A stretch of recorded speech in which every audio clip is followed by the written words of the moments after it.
Item ಯಾವುದೇ ಇರಲಿ try ಮಾಡಿ ಆಚಿ ಚಿಕನ್ ಮಸಾಲಾ.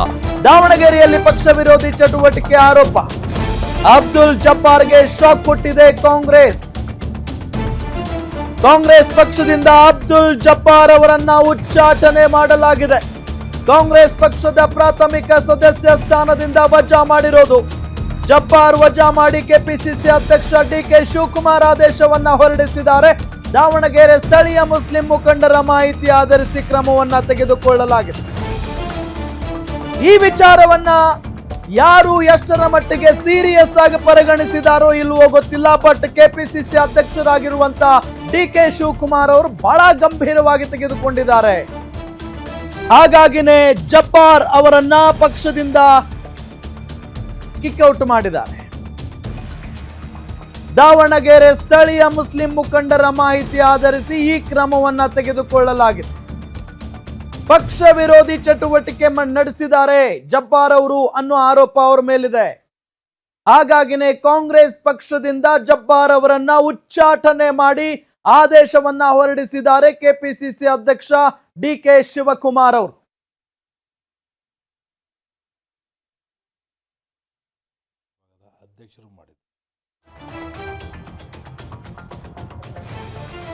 ಇದೇ ವಿಚಾರಕ್ಕೆ ಸಂಬಂಧಪಟ್ಟಂತೆ ಡೀಟೇಲ್ಸ್ ಕೊಡ್ತಾರೆ ನಮ್ಮ political bureau head Maruti Pavagada ನೇರ ಸಂಪರ್ಕದಲ್ಲಿ ಜಾಯಿನ್ ಆಗಿದ್ದಾರೆ. ಮಾರುತಿ ಪಾವಗಡ, ಇಷ್ಟು ದೊಡ್ಡ ಒಂದು ಶಿಕ್ಷೆನ ಅಂದ್ರೆ ಯಾವ ಒಂದು ಮಾಹಿತಿ ಆಧರಿಸಿ ಈ ರೀತಿಯಾಗಿ ಉಚ್ಚಾಟನೆ ಮಾಡಿದ್ದಾರೆ ಜಬ್ಬಾರ್ ಅವರನ್ನ, ಡೀಟೇಲ್ಸ್ ಕೊಡ್ತಾ ಹೋಗೋದಾದ್ರೆ?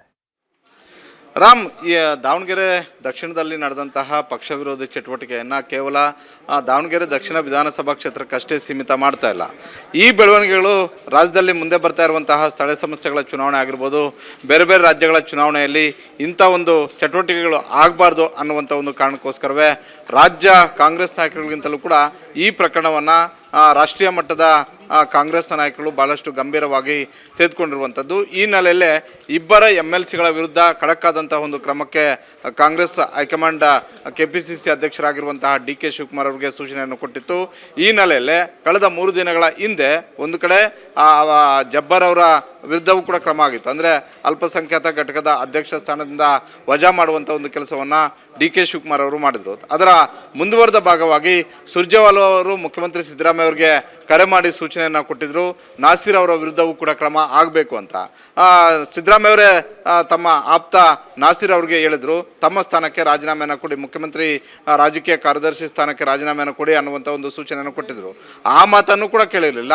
ಹೀಗಾಗಿ ಕೊನೆಯದಾಗಿ ಸುರ್ಜೇವಾಲಾ ಮತ್ತೊಮ್ಮೆ ಕರೆ ಮಾಡಿ, ನೀವು ತತ್ಕ್ಷಣ ಕ್ರಮ ತೆಗೆದುಕೊಳ್ಳದೇ ಇದ್ದರೆ ಕಾಂಗ್ರೆಸ್ ಹೈಕಮಾಂಡ್ ನಿಮ್ಮ ವಿರುದ್ಧ ಸ್ಪಷ್ಟವಾದಂಥ ಒಂದು ಕ್ರಮವನ್ನು ತೆಗೆದುಕೊಳ್ಳಬೇಕಾಗುತ್ತೆ ಅನ್ನುವಂಥ ಒಂದು ಎಚ್ಚರಿಕೆಯ ಸಂದೇಶವನ್ನು ರವಾನೆ ಮಾಡಿತ್ತು. ಅದಾದ ಬಳಿಕ ಮುಖ್ಯಮಂತ್ರಿ ಸಿದ್ದರಾಮಯ್ಯ ಅವರು ನಾಸೀರ್ ಅವರನ್ನು ಕೂಡ ತಮ್ಮ ಸ್ಥಾನದಿಂದ ವಜಾ ಮಾಡುವಂಥ ಒಂದು ಕೆಲಸವನ್ನು ಮಾಡಿದರು.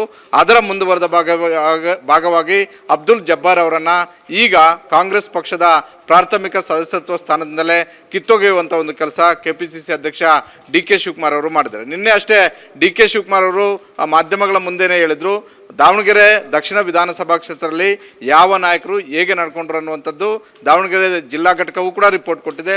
ಅದೇ ರೀತಿ ಅಲ್ಪಸಂಖ್ಯಾತ ನಿಯೋಗವೂ ಕೂಡ ರಿಪೋರ್ಟ್ ಕೊಟ್ಟಿದೆ. ಜೊತೆಗೆ ಮುಖ್ಯಮಂತ್ರಿ ಸಿದ್ದರಾಮಯ್ಯ ಅವರಿಗೆ ಅವ್ರದ್ದೇ ಸೋರ್ಸಿಂದ ಮಾಹಿತಿ ಇದೆ. ನನಗೂ ಕೂಡ ಇಷ್ಟು ರಿಪೋರ್ಟ್ಗಳು ಬಂದಿರೋದ್ರಿಂದ ಖಡಕ್ಕಾದಂತಹ ಒಂದು ಕ್ರಮಗಳನ್ನು ತೆಗೆದುಕೊಳ್ಳಬೇಕಾಗಿದೆ. ಇದು ಕೇವಲ ಕರ್ನಾಟಕದ ದೃಷ್ಟಿಯಿಂದ ಅಷ್ಟೇ ಅಲ್ಲ, ಇಡೀ ದೇಶಾದ್ಯಂತ ದೃಷ್ಟಿಯಿಂದ ನಾವು ಈ ಕ್ರಮವನ್ನು ಕೈಗೊಳ್ತಾ ಇದ್ದೀವಿ ಅನ್ನುವಂಥ ಹೇಳಿಕೆಯನ್ನು ಕೊಟ್ಟಿದ್ದರು. ಅದಾದ ಬಳಿಕ ಇವತ್ತು ಈ ರೀತಿಯಾದಂಥ ಒಂದು ಕ್ರಮವನ್ನು ತೆಗೆದುಕೊಂಡಿದ್ದಾರೆ. ನೋಡಿದ್ರೆ ಬಹುತೇಕ ಕಾಂಗ್ರೆಸ್ ಪಕ್ಷದ ದೊಡ್ಡ ಒಂದು ವೋಟ್ ಬ್ಯಾಂಕ್ ಆಗಿರುವಂತಹ ಮುಸ್ಲಿಂ ಸಮುದಾಯ ಒಂದು ವೇಳೆ ಇಂಥದ್ದೇ ಕ್ರಮಗಳನ್ನು ತೆಗೆದುಕೊಳ್ಳದೇ ಇದ್ದರೆ ಮುಂದಿನ ದಿನಗಳಲ್ಲಿ ಯಾರು ಏನು ಬೇಕಿದ್ರೂ ಕೂಡ ಮಾಡಬಹುದು ಅನ್ನುವಂಥ ಒಂದು ಆತಂಕ ಇದ್ದೇ ಇದೆ. ಹೀಗಾಗಿ ಸಣ್ಣದಾಗಿ ಪುಟಿದೇಳ್ತಾ ಇರುವಂಥ ಈ ಸಮಸ್ಯೆಯನ್ನು ಇಲ್ಲಿಯೇ ಬಗೆಹರಿಸಬೇಕು ಅನ್ನುವಂಥ ಒಂದು ಲೆಕ್ಕಾಚಾರವನ್ನು ಹಾಕಿ ಇವತ್ತು ಅವರನ್ನು ಪ್ರಾಥಮಿಕ ಸದಸ್ಯತ್ವ ಸ್ಥಾನದಿಂದ ವಜಾ ಮಾಡಿರುವಂಥದ್ದು.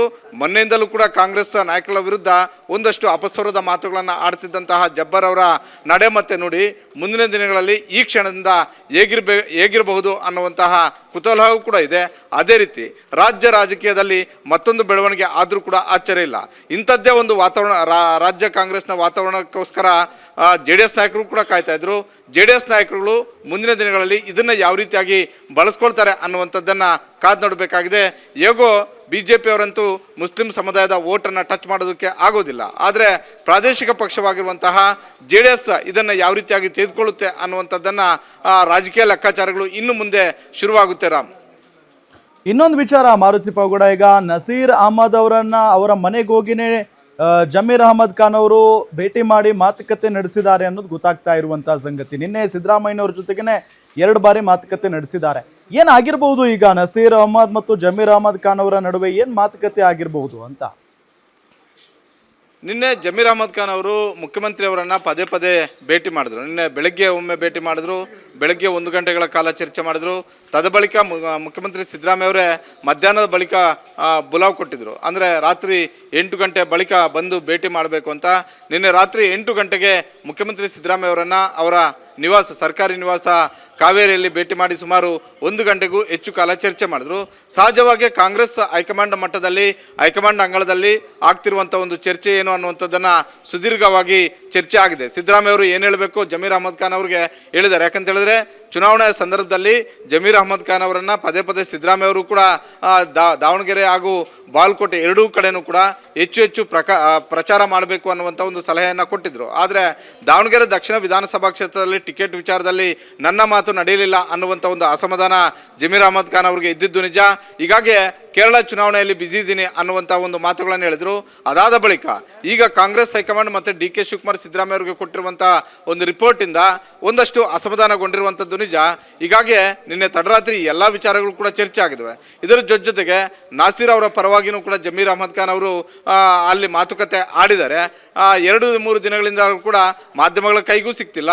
ಜೊತೆಗೆ ಜಯಮಹಲ್ ರೋಹರ್ಡಲ್ಲಿರುವಂತಹ ತಮ್ಮ ನಿವಾಸದಲ್ಲಿ ಇದ್ದರೂ ಕೂಡ ಮಾಧ್ಯಮಗಳು ಬೆಳಗ್ಗೆಯಿಂದ ಸಂಜೆವರೆಗೂ ಕೂಡ ಇದ್ದರೂ ಮಾತಾಡುವಂಥ ಒಂದು ಕೆಲಸ ಆಗ್ತಿಲ್ಲ.